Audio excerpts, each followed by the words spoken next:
তেতিয়া এই বিলখনটো সংসদত আলোচনা হ'ব, সকলোৱে নিজৰ নিজৰ কথা ক'ব পাৰিব।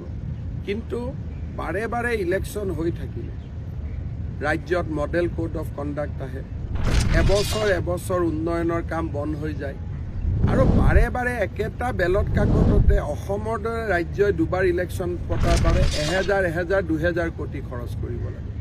এইটোতো দুখীয়া মানুহৰ টকাই যায়।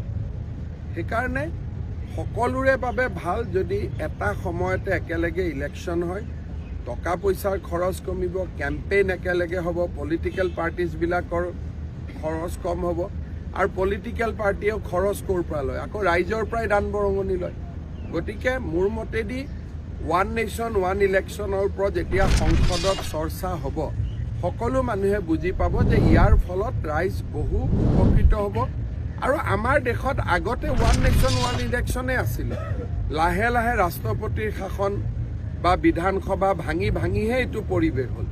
নহ'লে আমাৰ স্বাধীনতাৰ দুখমোকালিতে ওৱান নেশ্যন ওৱান ইলেকশ্যনে আছিল, কোনেও কল্পনাও কৰা নাছিল যে এনেকৈ ভাঙি হৈ যাব। যেতিয়া কংগ্ৰেছে ৰাষ্ট্ৰপতিৰ শাসন দি ৰাজ্য বিধানসভাবিলাক ভাঙিব আৰম্ভ কৰিলে, তেতিয়াহে এই পৰিৱেশটো আৰম্ভ হ'ল। আগতে পৰিৱেশটো নাছিলেই দেশত।